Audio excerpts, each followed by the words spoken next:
En un fútbol lleno de millones, de agentes, de contratos imposibles y de jugadores que cambian de club como quien cambia de ropa, todavía existen historias diferentes. Historias que te recuerdan por qué empezaste a querer este deporte. Historias de amor. Santi Cazorla ganó 2 Eurocopas con España. Jugó 6 temporadas en el Arsenal. Fue elegido mejor jugador de la Premier League. Llegó a ganar en torno a 7 millones de euros al año. Y cuando llegó el momento de elegir dónde terminar su carrera, firmó por el Real Oviedo cobrando el salario mínimo interprofesional. 90.000 euros brutos al año. Y encima donó sus derechos de imagen al club para que los destinaran a la cantera. Antes de seguir, te agradezco de corazón si te suscribes. Vamos a sortear una camiseta de tu equipo favorito para todos los que se suscriban, den like al vídeo y comenten. Además, si lo haces en menos de 10 segundos, te crecerá 1 centímetro. ¿Cuándo fue la última vez que escuchaste algo así en el fútbol moderno? Pero esta historia, que ya de por sí sería extraordinaria, tiene una dimensión que la hace todavía más especial y más dolorosa. Porque Cazorla no volvió al Oviedo para pasar los últimos años tranquilo y cobrar el cheque. Volvió con un objetivo concreto.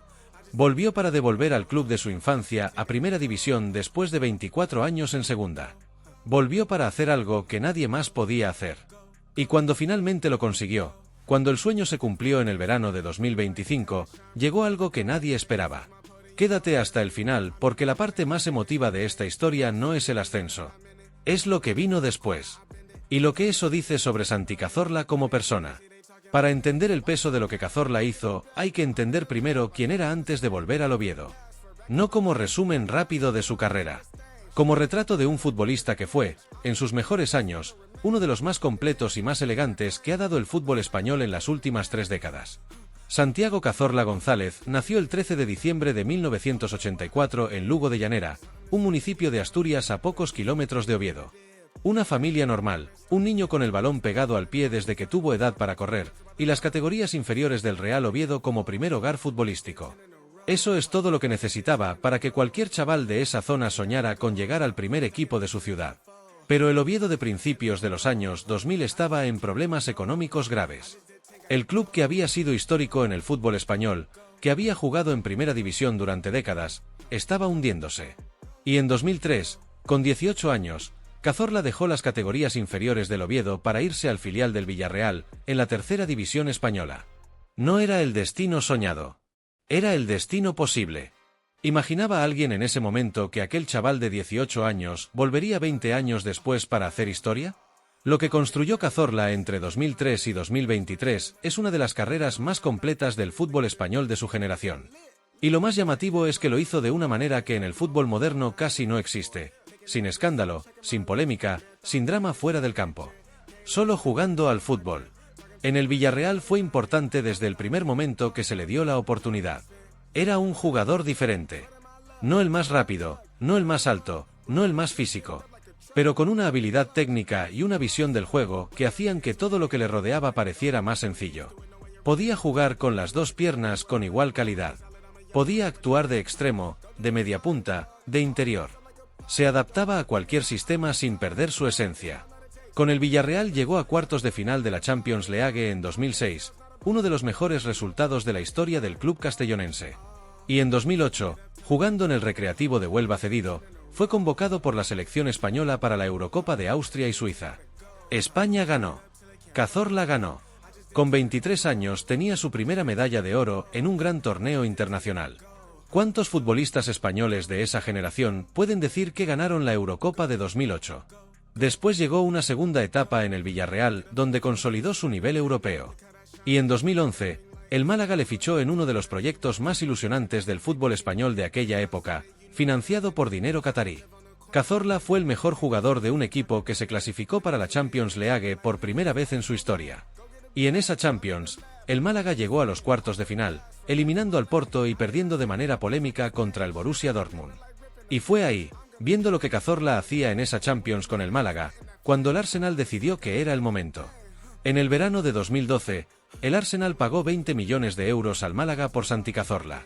20 millones en 2012 era una cantidad que el Arsenal raramente gastaba en un solo jugador. Era una declaración de intenciones. Y Cazorla la justificó desde el primer partido. Su primera temporada en la Premier League fue extraordinaria. 12 goles en 49 partidos.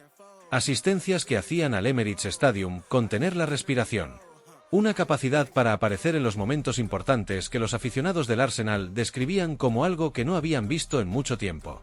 El propio Arsène Wenger, que en sus más de 20 años en el Arsenal había dirigido a jugadores como Henry, Bergkamp y Pires, dijo que Cazorla era uno de los centrocampistas más completos que había tenido. En 2014 ganó la FA Cup con el Arsenal, rompiendo una sequía de 9 años sin títulos para el club londinense. En 2015 ganó otra FA Cup. Era el líder del equipo, el hombre al que sus compañeros miraban cuando el partido se complicaba. El hombre que cogía el balón cuando todos necesitaban que alguien cogiera el balón. Y en 2012, mientras jugaba en el Arsenal, España ganó la Eurocopa de Polonia y Ucrania. Cazorla había ganado ya 2 Eurocopas con la selección. En toda la historia del fútbol español, los jugadores con 2 Eurocopas en el palmarés son una élite muy reducida. ¿Cómo se puede caer desde ahí? La respuesta es una sola frase que el propio Cazorla ha repetido en entrevistas: un amistoso contra Chile en 2013. Un partido sin importancia. Una entrada que le causó una lesión de tobillo que creyó que era menor. Y que no lo era. Jugó varios años con el tobillo dañado, primero sin saber la gravedad real del problema, y en octubre de 2016, en un partido de Champions contra el Ludogorets, la lesión que llevaba años acumulándose explotó definitivamente. Ese fue su último partido con el Arsenal. Se esperaba que la recuperación durara 3 semanas. Lo que vino fue uno de los procesos médicos más escalofriantes que se han documentado en la historia del fútbol profesional. La operación inicial en Suecia fue bien. Pero al mes, cuando le quitaron los puntos, la herida se abrió. Los médicos volvieron a operar. La herida volvió a abrirse. Una y otra vez. En el espacio de un año, Santi Cazorla se sometió a 8 operaciones. 8 veces el bisturí. 8 veces la anestesia. 8 veces el proceso de recuperación que empezaba desde cero. Y entonces llegó el diagnóstico que cambió todo. Cazorla viajó a España para ver al doctor Miquel Sánchez, un especialista de Vitoria que llevaba años trabajando con deportistas de élite. Cuando el doctor abrió la zona intervenida, lo que encontró le horrorizó. Había una infección tremenda que había dañado parte del hueso calcáneo. La infección había llegado al tendón de Aquiles. Lo había destruido. Faltaban 10 centímetros de tendón. 10 centímetros de tendón devorados por la gangrena.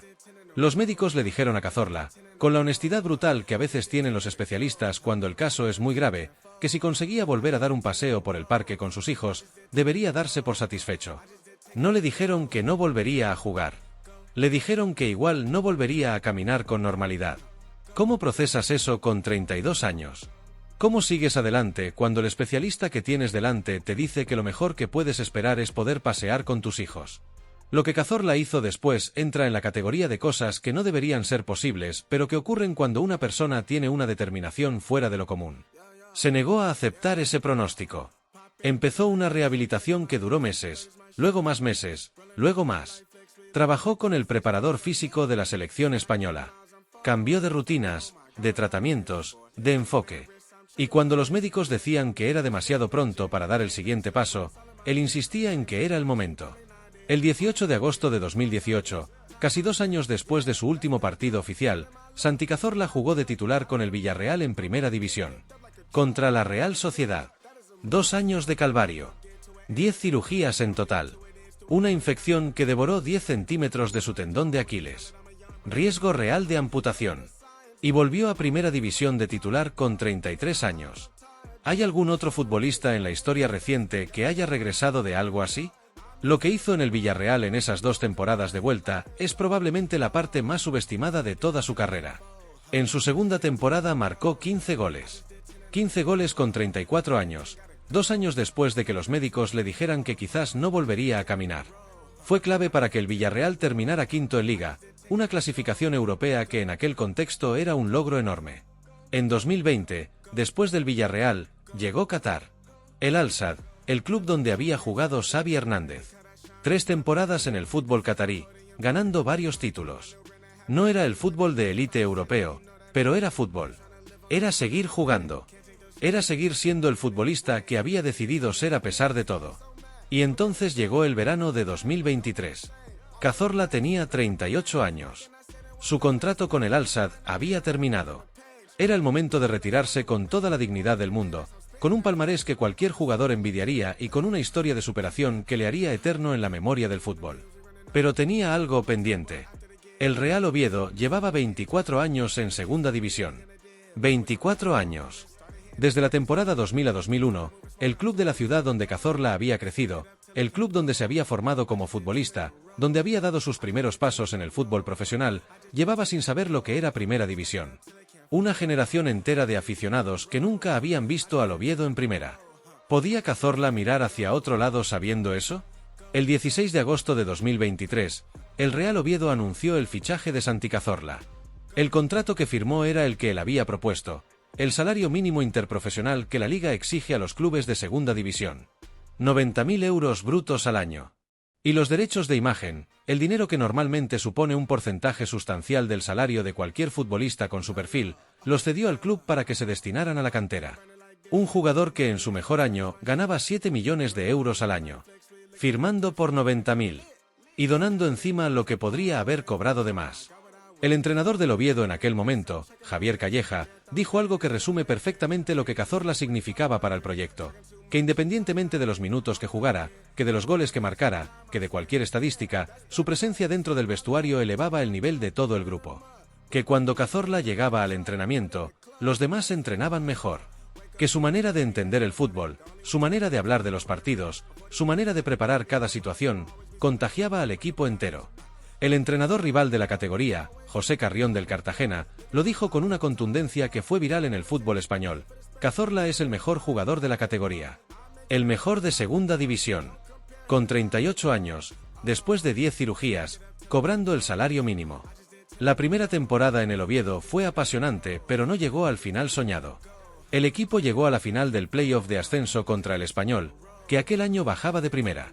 En el partido de vuelta en el Carlos Tartiere, con el estadio lleno y la ciudad en tensión, el Oviedo perdió. En 3 minutos en el segundo tiempo, Puado marcó 2 goles que devolvieron al Español a primera y dejaron al Oviedo en segunda un año más. ¿Se iba a rendir Cazorla después de eso? Renovó. Con 39 años. Y se convirtió en capitán del equipo para la temporada siguiente. Lo que ocurrió en la temporada 2024 a 25 es algo que la ciudad de Oviedo va a recordar durante décadas. El equipo fue creciendo partido a partido bajo la dirección de Veljko Paunovic, el técnico serbio que de manera casi poética había jugado en el Oviedo los años 90, cuando el club bajó a segunda en 2001, y que 24 años después volvía al club para subirlo de nuevo. El 8 de diciembre de 2024, en la victoria por 1-5 contra el Racing de Ferrol, Cazorla marcó su primer gol con el Oviedo. Metió la pelota en la red y se fue corriendo hacia la esquina del estadio donde estaba la afición. La imagen de ese momento, la imagen de Cazorla celebrando su primer gol con el club de su vida con 40 años, fue de las que se guardan en la memoria. Y entonces llegó el playoff. El Oviedo llegó a las semifinales. El rival era el Almería. Partido de ida en Almería, empate. Partido de vuelta en el Carlos Tartiere, el estadio rugiendo, la ciudad entera pendiente de un solo partido. El 11 de junio de 2025, en el minuto que alguien tendrá que recordarle a sus nietos algún día, Santi Cazorla marcó el único gol del Oviedo en ese partido. Un gol que certificó el pase del Oviedo a la final del playoff de ascenso. Un jugador de 40 años, con el tobillo que había destruido a la gangrena reconstruido con 10 centímetros de tendón artificial, marcando el gol que metía al Oviedo en la final por el ascenso a Primera División. ¿Existe en la historia del fútbol español una imagen más poderosa que esa? La final fue contra el Mirandés. Y en esa final, Cazorla también aportó. Marcó de penalti en uno de los partidos. Y cuando el árbitro pitó el final y el Oviedo ascendió a Primera División después de 24 años, Santi Cazorla cayó al suelo del Carlos Tartiere y lloró. No fue el único. Todo el estadio lloraba con él. Fernando Alonso, el piloto asturiano que estaba en las gradas esa noche, publicó en sus redes sociales: cerramos el círculo. Lo que Alonso resumía en 4 palabras era exactamente lo que el ascenso significaba para Asturias. Un círculo que se había abierto en 2001 y que 24 años después, con uno de los hijos más famosos de la región como protagonista, se cerraba por fin. El presidente del Grupo Pachuca, Jesús Martínez, que es el propietario del Oviedo, se subió al escenario montado en el césped del Tartiere y anunció entre risas que Cazorla iba a seguir 2 o 3 años más. La afición lo recibió con una ovación que duró minutos. Y Cazorla, con el micrófono en la mano en medio de la fiesta, empezó a cantar el Volveremos de Melendi. El himno que la afición del Oviedo había adoptado durante los años de segunda como promesa de que algún día volverían. Y ahí estaba Cazorla, cantándolo en el césped del Tartiere, con toda la ciudad alrededor. Hay imágenes que resumen una vida entera. Esa era una de ellas. Y entonces llegó Primera División. El Oviedo en la Liga EA Sports por primera vez en 24 años. Cazorla, con 41 años, jugando en la máxima categoría del fútbol español. El sueño cumplido. Pero el fútbol, que es el deporte más cruel y más hermoso que existe, tenía otro acto preparado. El Real Oviedo está actualmente en la zona de descenso de la Liga. La categoría en la que llevan toda la vida soñando con estar ha resultado ser, como siempre resulta ser para los equipos recién ascendidos, enormemente difícil. Los rivales son Barcelona, Madrid, Atlético, Athletic. Equipos con presupuestos 10 o 20 veces superiores. Y el Oviedo, con toda su ilusión y con todo su amor a la camiseta, está sufriendo. Cazorla, con 41 años, sigue en el equipo. Sigue entrenando. Sigue dando lo que tiene cada vez que puede. Con el mismo salario mínimo. Con la misma actitud que tenía cuando llegó en 2023, prometiéndole a la afición que haría todo lo posible por devolverles el sueño. El sueño se cumplió. El ascenso llegó. Y ahora viene la parte más dura, la que nadie puede garantizar con voluntad, ni con amor ni con goles de falta. La parte donde los presupuestos pesan. La parte donde la diferencia de recursos entre equipos no se puede compensar solo con ilusión. ¿Va a poder el Oviedo mantenerse en primera? Es la pregunta que toda Asturias se hace ahora mismo. Y la pregunta más interesante de todas, la que define realmente lo que significa esta historia, es esta. Independientemente de lo que pase en la tabla, independientemente de si el Oviedo se mantiene o baja, ¿qué dice de Santi Cazorla lo que ha hecho estos 2 últimos años? Dice que existen futbolistas que no son solo futbolistas. Que hay jugadores que entienden que el fútbol no termina en la última línea del contrato ni en el último gol marcado. Que hay personas que cuando tienen todo el dinero que van a necesitar en su vida, cuando ya tienen los títulos y la fama y el reconocimiento, siguen eligiendo el camino más difícil porque es el que tiene sentido para ellos. Cazorla podría haberse retirado en 2020 con el Villarreal y habría tenido una carrera extraordinaria. 2 Eurocopas, 2 FA Cups, una vuelta imposible de una lesión que casi le cuesta el pie, una segunda etapa brillante en el Villarreal después de todo eso. Nadie le habría podido reprochar nada. Pero tenía algo pendiente con el Oviedo. Y fue a terminarlo. Cobrando el salario mínimo. Donando sus derechos de imagen. Siendo capitán con 40 años. Marcando el gol del ascenso con el tobillo que la gangrena destruyó y que los médicos reconstruyeron con pedazos de la piel de su brazo y con 10 centímetros de tendón artificial. El Carlos Tartiere le va a dedicar una plaza con su nombre. Es el mínimo que merece. ¿Quedan futbolistas así en el fútbol moderno? Esa es la pregunta que te dejo en los comentarios. Porque la respuesta que cada uno de vosotros tenga dice mucho sobre cómo vemos este deporte hoy. Y si te ha gustado este vídeo, suscríbete al canal porque cada semana hay una historia nueva igual de real y igual de difícil de olvidar.